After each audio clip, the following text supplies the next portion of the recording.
여러분, 우리 신앙생활에 축복된 삶, 그리고 우리 신앙생활에 충만한 성령의 인도하신 삶, 그러니까 내 신앙생활에 있어서, 내 믿음 생활에 있어서 아주 필수적인 요소 A, B, C 이 세 가지를 얘기하라면, 첫째는 하나님 말씀 생활입니다.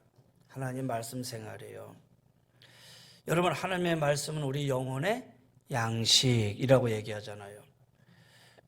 여러분, 우리가 먹지 않고 살 수 없잖아요. 우리의 육이 먹지 않고 살 수 없듯이 우리의 영혼의 양식이 하나님의 말씀이에요.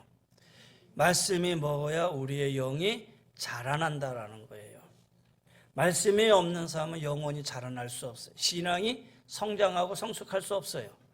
그래서 여러분, 말씀을 늘 읽고 보고 듣는 생활에 가까이 해보십시오.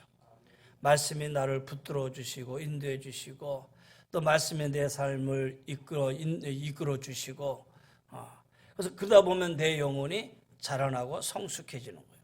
그래서 하나님 말씀 생활은 내 영혼의 양식이다. 여기에 더불어서 또 하나, 두 번째 B가 있다면 기도 생활입니다. 기도입니다. 여러분, 기도는 영혼의 뭐라고 그러죠? 호흡이라고 그러죠. 기도는 영혼의 호흡입니다.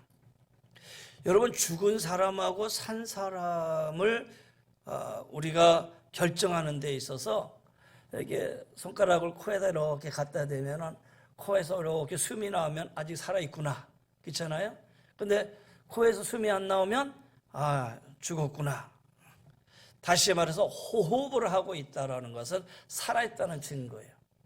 근데 호흡이 멈추면 죽는 거잖아요. 여러분, 우리의 믿음이 산 믿음입니까? 죽은 믿음입니까? 라고 결정짓는 요소가 있다면 나의 의식의 흐름이 바로 기도하고 있는가에 달려있다는 거예요. 여러분이 무의식 중에서도 내가 기도할 수 있다면 우리의 영혼이 살아있는 증거예요. 그래서 기도 생활은 아주 중요해요. 그래서 새벽에 깨어서 기도하고, 수요일날 금요일날 하나님의 성전을 찾아서 기도하고, 여러분 식사할 때 기도하고, 잠잘 때 기도하고, 아침에 일어나서 기도하고, 그리고 어떤 일이 있든지 하나님 앞에 나와서 기도한다는 것은 하나님과 늘 관계를 맺고 대화하고 교제하는, 다시 말해서 내가 살아있다는 증거예요. 그래서 기도는 우리 영혼의 호흡이에요. 자, 그 다음에 세 번째 C가 있다면 바로 전도입니다. 전도예요. 신앙생활의 세 번째 요소가 전도인데, 이 전도는 영혼의 운동이다, 이렇게 말하고 싶어요. 내 영혼의 운동. 영혼이 좀 역동적이어야 되잖아요. 움직여야 되잖아요. 전도 생활 해보세요. 내 영혼이 막 살아 움직이는 것을 경험해 볼 수 있을 거예요. 우리의 믿음을 강하게 하고 왕성하게 만드는 것이 이 전도예요. 왜냐하면 웬만한 믿음 가지고 나가서 전도할 수 있겠어요? 그러니까 이 영혼은 내 믿음을 왕성하게 만들어요. 내 믿음을 강하게 만든다는 거예요. 그래서 우리의 믿음이 균형 있게 자라고 성숙하게 자라기 위해서는 이 세 가지가 골고루 이루어져야 돼요. 바로 내 영혼의 양식, 하나님의 말씀이 늘 우리 안에 공급되어야 되고, 내 영혼의 호흡, 하나님과의 이 만남과 교제 속에서 영혼의 호흡, 기도 생활이 늘 있어야 되고, 내 영혼이 강력하게 왕성하게 움직이기 위해서는 이 전도 생활이 늘 있어야 된다는 거예요. 그런데 전도하면 먼저 여러분 마음속에 그렇잖아요. 부담부터 오잖아요. 그래서 가장 부담되는 것 중에 하나가 이 전도 중에 전도다라는 거예요. 왜 전도해야 되는가? 여러 가지로 대답이 나올 수 있는데, 우리 성도들이라면, 신앙생활을 오래 하신 사람이라면 그냥 일반적으로 대답할 수 있는 게 있지요. 사마리아와 땅끝까지 이르러 내 증인이 되리라. 주님의 지상명령입니다. 아주 보편적인 대답일 것이다라는 거예요. 주님의 지상명령이기 때문에 우리가 따라야 된다는 거 당연해요. 이제 그 부분 뒤에 얘기할게요. 그런데 조금 더 실용적인 이유가 있어요. 실용적인 이유가 있는데 그 이유는 뭐냐?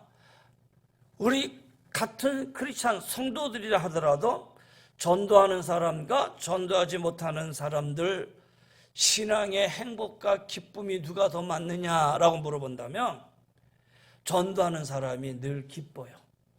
늘 행복해요. 늘 감사하다라는 거예요. 미국의 조사 기관인 바나 리서치 센터의 조사 결과입니다. 전도하는 사람과 전도하지 않은 사람, 자신의 삶에 행복하다라고 응답한 사람이 74%, 전도하지 않는 사람들의 63%보다 11%나 신앙생활에 더 기쁘고 행복하다라는 수치예요. 여러분, 같은 신앙생활과 믿음생활 하는데 신앙생활하고 믿음생활하는 게 매일 힘들고 뭔가 짜증나고 어렵고, 여러분 그런 신앙생활이 반복되면 되겠어요? 반복되면 되겠느냐라는 거예요. 저도 이제 성도님들하고 이제 오래 같이 이렇게 있다 보니까 성도님들의 신앙적인 이 사이클을 볼 수가 있어. 어떤 분들이 좀 때가 올 때 됐네. 뭐 신앙적인 사이클이 늘 어떨 때는 열심히 하다가 어떨 때는 또 실족했다가 어떨 때는 또 하다가, 그런 거 보면 아무게 성도님 그 신앙의 사이클 속에 또 이렇게 좀 나약할 때가 됐네. 그런데 우리 전사님 보고 때가 됐으니까 열심히 좀 찾아가서 기도해주고 그래. 여러분, 같은 신앙생활 하는데 우리는 늘 기쁨이 있어야 되고 즐거움이 있어야 되고 감사가 있어야 되잖아요. 제가 전에 이제 부목사로 섬기던 교회에 권사님 한 분이 전도왕이세요. 전도왕이에요. 그 권사님은 전도왕이신데 교회만 오시면 싱글벙글 그래요. 그래서 내가 권사님 뭐가 이렇게 기쁘세요? 그랬더니 그 권사님 하는 말이, 목사님 저기 주보 들고 서 있는 저 집사님 제가 전도하신 분이고요, 저기에 있는 저 권사님 제가 전도한 사람이고요, 또 저기서 봉사하고 있는 저 성도님 저분 지금 제가 전도한 사람이고요, 제가 주일날 교회 나오는 기쁨이 하나님 앞에 예배하는 기쁨 더불어서 제가 전도한 사람들이 교회 와서 신앙적으로 잘 자라서 봉사하고 이런 모습을 보면은 내가 늘 교회 오는 거 자체가 내가 기쁘고 즐겁고 주일날 와서 보면 막 마음이 설렌다는 거예요. 제가 그걸 보고 그럴 수 있겠다 했잖아요. 그러다가 한 사람이 교회 안 나오면은, 여러분 목회실 목사님 전도사보다 그분이 제일 먼저 찾아가. 왜? 내가 전도했는데 그분이 교회를 안 나왔어. 그러면 그분이 궁금해서 견딜 수가 없다 그래요. 그래서 제일 먼저 찾아간다고. 저희들보다 더 빨리 찾아가는 거예요. 그걸 보고 그렇구나. 전도 생활에 믿음을 왕성하게 만들고 강하게 만들고 뿐만 아니라 내 믿음 생활, 신앙 생활에 즐거움과 기쁨이 주는 것이 바로 저런 것이구나. 여러분, 오늘 그리스도인의 행복이 척도인 이 전도 생활, 왜 전도해야 되느냐, 거기에 대한 성경적인 이유를 한번 살펴보려고 그래요. 목사님, 때가 어느 때인데 지금은 옛날처럼 전도한다고 뭐 전도가 됩니까? 여러분, 그런 이유는 두 번째 하시고, 우리는 믿음의 사람이니까 그래도 왜 전도해야 되는지, 그리고 성경에서는 그 부분을 어떻게 얘기하고 있는지 아셔야 되잖아요. 그래서 여러분, 크리스찬의 기쁨, 내 신앙생활의 행복을 여러분 되찾기를 바라요. 여러분의 영혼과 믿음이 왕성하기를 바라요. 강성하기를 바란다라는 거예요. 자, 첫 번째, 우리가 왜 전도해야 됩니까? 예수님의 지상 명령입니다. 마태복음 28장, 너희는 가서 모든 족속으로 제자를 삼아라. 마가복음 16장, 너희는 온천에 다니며 만민에게 복음을 전파하라. 사도행전 1장 8절, 오직 성령이 너에게 임하시면 땅끝까지 이르러 내 증인이 되리라. 주님의 지상 명령이에요. 여러분, 명령에는 순종이 따르게 돼 있어요. 명령은 순종해야지 명령은 순종하지 않으면 안 된다는 거예요. 그래서 이 명령에는 이유를 불문하고 절대 순종해야 된다라는 거예요. 더구나 주님의 명령 앞에 명령에는 우리는 무엇으로 아멘이라고 화답해야 된다라는 거예요. 우리를 십자가의 군병이라고 얘기하잖아요. 십자가의 군병은 군인은 상사의 명령에 순종할 수밖에 없다라는 거예요. 근데 그것이 하나님의 명령이에요. 성경이 우리에게 말씀하시는 명령이에요. 땅 끝까지 이르러 내 증인이 되라. 그렇다면 여러분, 이 부분에는 아멘 하고 우리가 받아야 돼요. 그렇게 할 때에 내가 살고 교회도 살고 마귀의 권세를 물리치고 승리할 수 있는 거예요.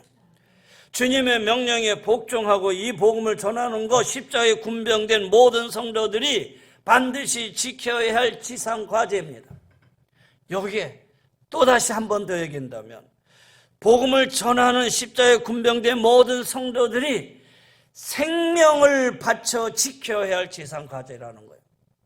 그냥 순종해야 할 게 아니라 이 부분에는 생명을 바치면서 수행해야 할 지상과제예요. 이 주님의 명령에는 오직 복종만 따를 뿐이에요. 지금도 그래서 세계 곳곳에 선교사들이 나가 있어요. 작년 한 해에 복음을 전하다, 예수 믿는다는 이유로 순교한 사람이 전체적인 평균으로 50만 명이 넘게 나왔어요. 제가 뒤에다 갖다 그 뉴스 기사를 붙여놓을게요. 그 중에서 많은 순교자가 어디서 나왔냐? 저 북한에서 나왔어요. 참 안타깝지요. 여러분, 주님의 지상명령은 지켜야 할 일이기에 지금도 선교사님들이 곳곳에 흩어져서 말씀을 전하고 있다는 거예요. 오늘 우리도 마찬가지예요. 이 명령에는 순종해야 된다는 거예요. 두 번째는 이 전도는 하나님이 영광을 받으셔요. 요한복음 15장 8절에 너희가 과실을 많이 맺으면 내 아버지께 영광을 받으실 것이고 너희가 내 제자가 되리라. 열매를 맺는 궁극적인 목적은 그 열매의 주인에게 기쁨이 있는 거예요. 우리가 전도함으로 열매를 맺는 것은 하나님의 영광의 돌림이 있다라는 거예요. 이것은 하나님이 가장 기뻐하시고 영광받는 일이다라는 거예요. 우리가 복음을 전해야 할 부탁을 받았는데 사람을 기쁘게 함이 아니라는 거예요. 하나님을 기쁘시게 합니다라는 거예요. 그래서 우리는 죽어가는 영혼을 살리는 일에 최선을 다해야 되고 전도의 과실이 많으면 열매가 많으면 하나님 영광 받으신다라는 거예요. 세 번째는 죄인을 구원하기 위함이에요. 여러분, 예수님이 이 땅에 오시기 전에 천사가 요셉에게 예수님에 관해서 준 말씀이죠. 아들을 낳으리니 이름을 예수라 하라.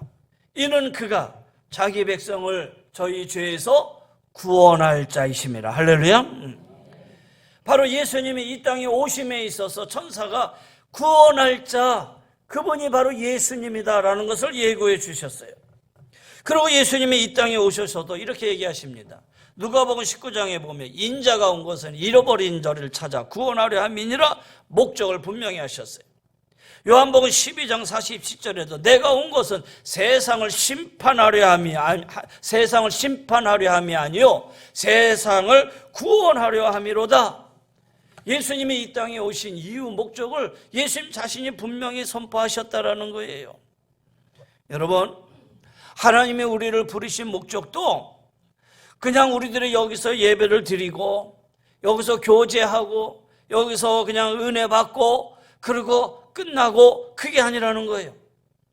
우리가 하나님 앞에 예배 드리고 그리스도 안에서 성도의 교제가 있고 그리고 말씀과 우리가 하나님의 은혜를 우리가 받았으면 그 은혜를 가지고 세상에 나가 복음을 전하는 데 사용하라라는 거예요.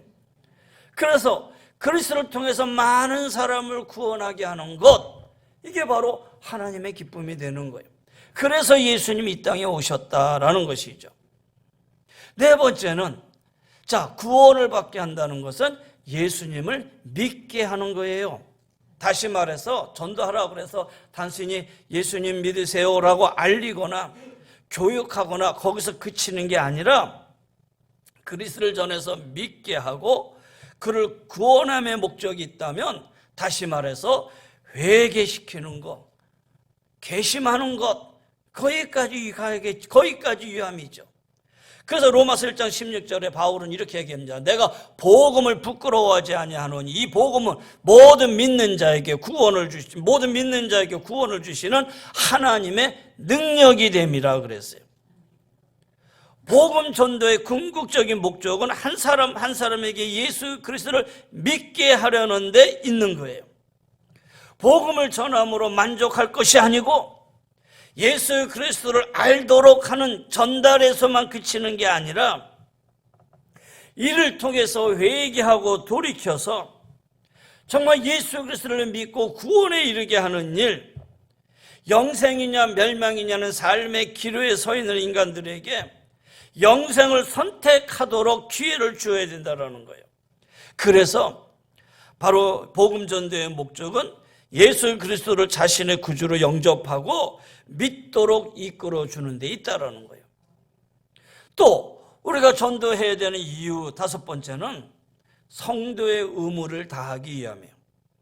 로마서 1장 14절에 보면 바울은 이렇게 고백합니다. 헬라인이나 야만이나 지혜 있는 자나 어리석은 자에게나 내가 다 복음의 빚진 자로다 그랬어요. 빚진 자다라는 말은 빚을 갚으려고 하는 깊은 의무감에서 살고 있다는 것이잖아요. 내가 이 빚을 갚아야 돼라고 하는 그런 부담감 속에서, 그런 의무감 속에서 살고 있다는 거예요. 그게 바로 빚진 자예요. 우리가 경제적으로 빚을 진 일은 없지만 주님의 은혜로 구원받은 것에 대해서는 우리가 하나님 앞에 빚진 자잖아요.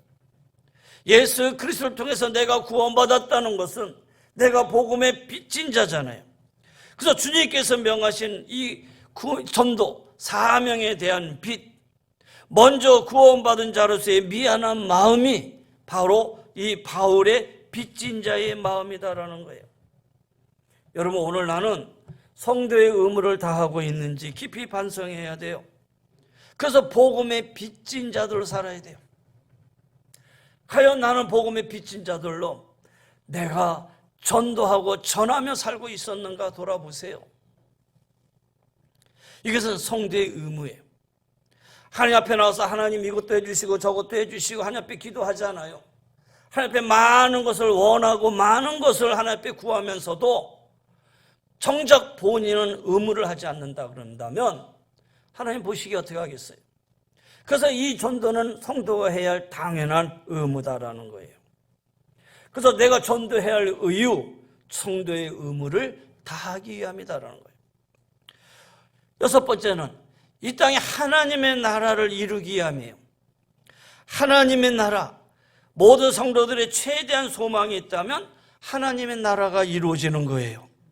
주께서 이 땅에 재림하셔서 하나님의 나라가 이 땅에 이루어질 때를 기다리는 것, 그리고 하나님의 은혜로 본향인 천국에서 영원히 살게 되는 것, 이거는 이 땅을 먼저 떠난 성도들이나 지금 오늘 신앙생활을 하고 있는 우리나 아니면 앞으로 모든 오는 성도들에게 있어서 최대한의 소망임이 틀림이 없다라는 거예요. 이 큰 소망이 성취되는 비결을 주님이 이렇게 말씀하셔요. 마태복음 24장 14절에 이 천국 복음이 모든 민족에게 증거되기 위하여 온 세상에 전파되리니 그제야 끝이 오리라. 전 세계에 복음이 전파된 후래야 종말이 온다는 주님의 약속이에요.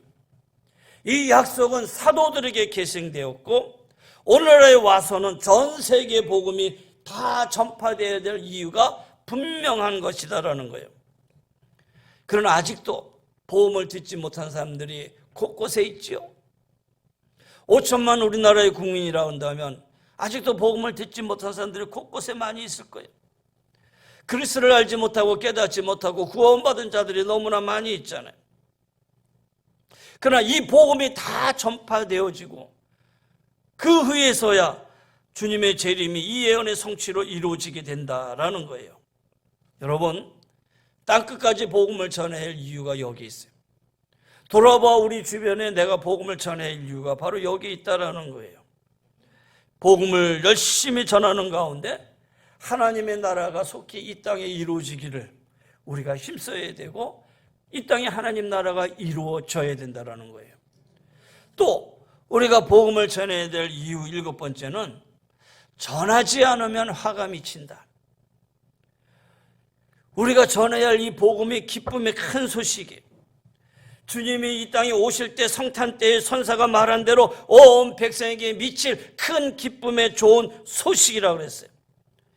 만약 이 복음을 밝은 아침에 올 때까지, 그 영적으로 말해서 주님의 재림 때까지 전하지 않고 기다린다면 어떻게 되겠어요?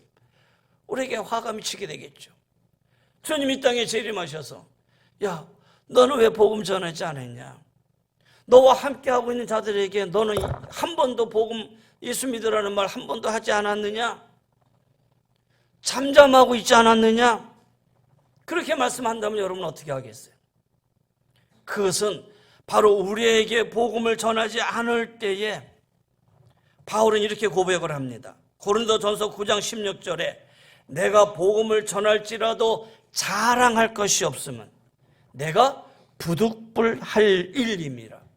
만일 복음을 전하지 아니하면 내게 화가 미칠 것이니라.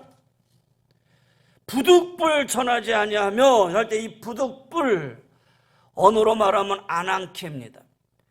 마땅히 해야 할 일, 하지 않으면 안 되는 일, 당연히 해야 할 일, 이게 바로 부득불이에요.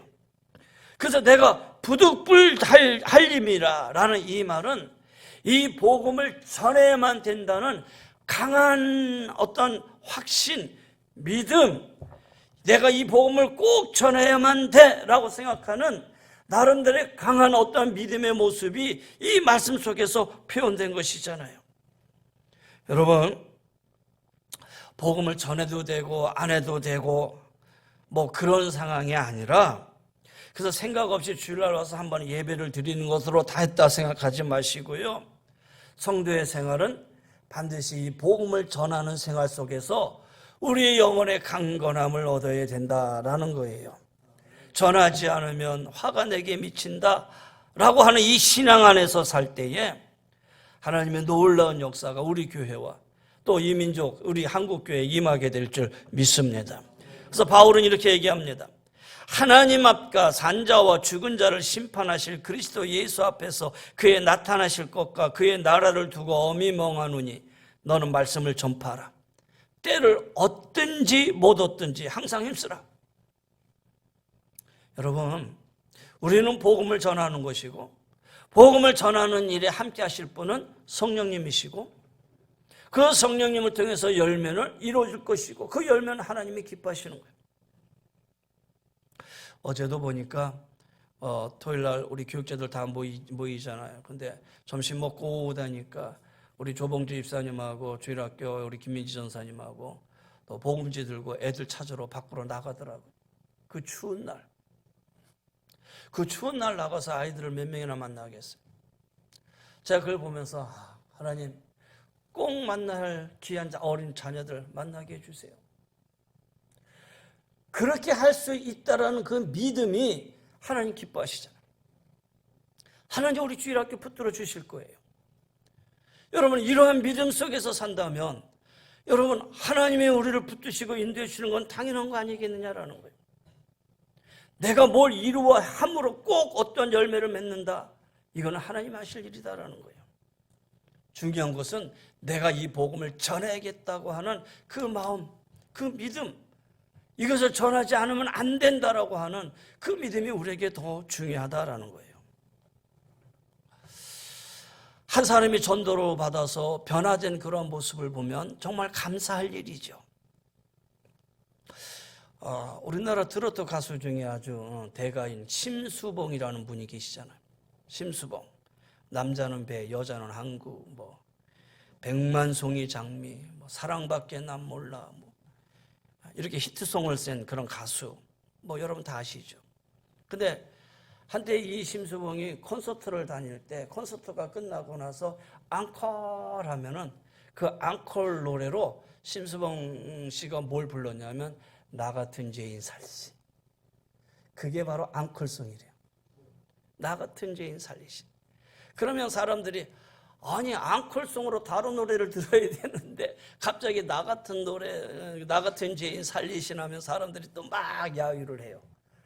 야유를 하든 말든 이거는 내가 부득불 해야 할 일이다 이렇게 생각하고 앙콜송에는 반드시 나 같은 죄인이라는 이 노래 어메이징 그레이스를 꼭 찬양을 한다는 거예요. 23 나이에 그때 그 사람이란 노래 아시잖아요. 1978년도에 데뷔를 하지요. 그 이듬해 12.6 현장을 목격했다라는 이유로 방송 출연 금지 조치를 당해서 한창 일할 나이에 묶여버리죠. 벗어날 방법을 찾으려고 열심히 헤맵니다. 사주, 점술 다 찾아 다녀봤어요. 근데 점을 보고 사주를 보고 막 여러 가지를 해봐도 무엇을 보고 무엇을 만나 누구를 만나도 항상 운이 나쁘대요. 너는 그 운에서 벗어날 수 없다 그래요. 여러분 심수봉 씨의 종교 이게 저기에 들어가 쭉 보면 밑에 종교란에 보면 불교 쓰고 쭉 개신교 이렇게 개심 이렇게 써 있어요. 그냥 불교 아니면 개신교 이렇게 써 있어야 되는데 심수봉 씨는 불교 그리고 쭉 개신교 이렇게 써 있거든요. 그가 개심하게 된 이유가 만난 사람도 너는 운이 없어. 여기서 벗어날 길이 없어. 그런데 그것을 지켜보고 있던 친구가 심수봉 씨에게 상담을 하면 얘기를 합니다. 야 수봉아 너가 열심히 찾아다니면서 여기저기 다니면서 점도 보고 다 해보지만 너 운을 벗어날 수 없다고 얘기하잖아. 그런데 너의 인생을 바꿔버릴 수 있는 길이 있어. 내 인생을 바꿀 수 있는 길이 있는데 내 인생을 바꿀 수 있는 그 길은 하나. 네가 예수를 믿는 일이야. 그 말 한마디에 자기는 예수를 찾은 적도 없고 교회를 찾아본 적도 없고 다른 데만 열심히 찾았는데 그래? 그러고 예배당을 찾아오기 시작하고 1985년도 교회 등록하고 신앙생활을 하기 시작해요. 교회 와서 처음 신앙생활할 때 3일 동안 눈물만 흘렸다고 그래요. 3일 동안 앉아서 눈물만 나요. 마치 잃어버렸던 부모님을 찾는 심정이었어요. 세상에 겪는 외로움, 서름, 고통이 모두 얽힌 눈물이었을 거예요. 그런데 하나님 앞에 다 내려놓으니 그렇게 편할 수가 없었어요. 그의 고백이었어요. 앙코르 때마다 찬송을 부르는 이유는 바로 나 같은 죄인을 살리신 주님의 은혜가 감사하기 때문입니다. 왜? 잃었던 생명을 찾아 영광을 얻었거든요. 그게 신앙 고백입니다.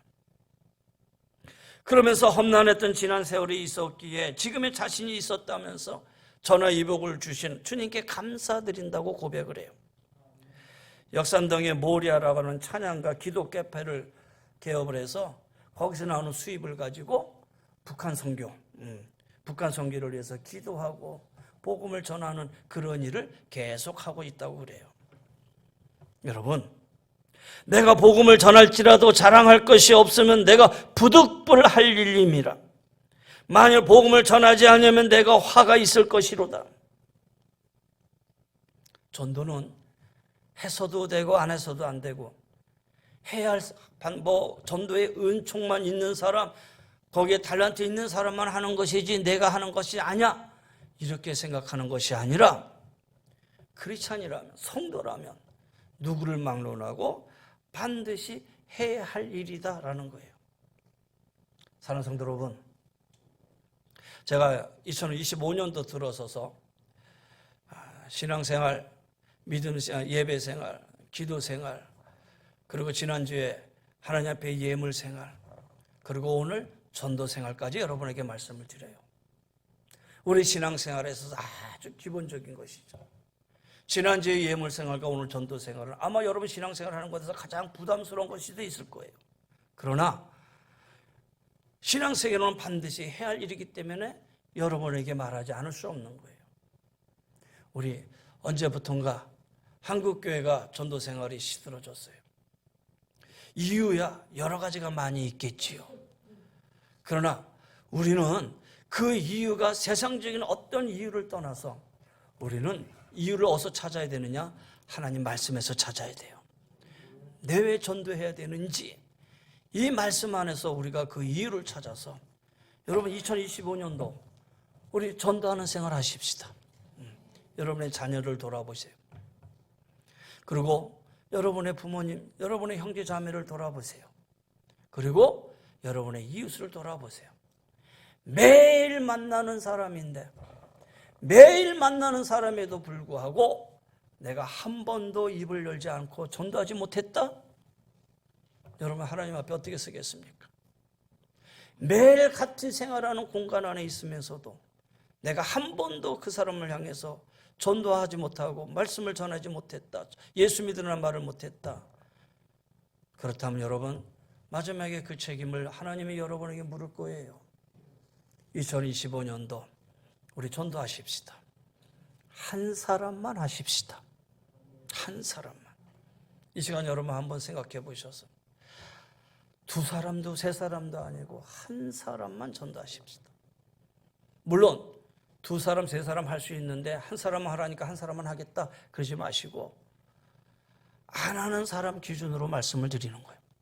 한 사람이라도 우리 이웃을 돌아보면서 여러분은 이 암흑의 시대의 어려운 때에 한 사람의 영혼이 구원된다면 하나님은 얼마나 기뻐하겠어요. 얼마나 하나님 그 영광스러운 일이 되겠느냐라는 거예요. 2025년도 여러분 돌아보면서 여러분 한 사람의 영혼을 귀중하게 여기고 그 한 사람의 영혼을 위해서 2025년도 한번 다 바쳐보시길 바랍니다. 2025년도에 내가 전도한 그 사람 여러분의 머릿속에 마음속에 탁 베낄 수 있도록 내가 전도한 그 사람이 신앙 안에서 잘 자라고 구원의 그 삶을 보면서 왠지 내 마음이 기쁘고 즐겁고 행복한 그런 신앙생활을 하셔야 되잖아요. 여러분 그런 믿음의 모습이 여러분 삶 속에 있게 되기를, 그래서 여러분의 영혼이 강건하게 왕성하게 힘있는 그런 영혼의 삶이 되시기를 주의 이름으로 간절히 권면하며 축원합니다.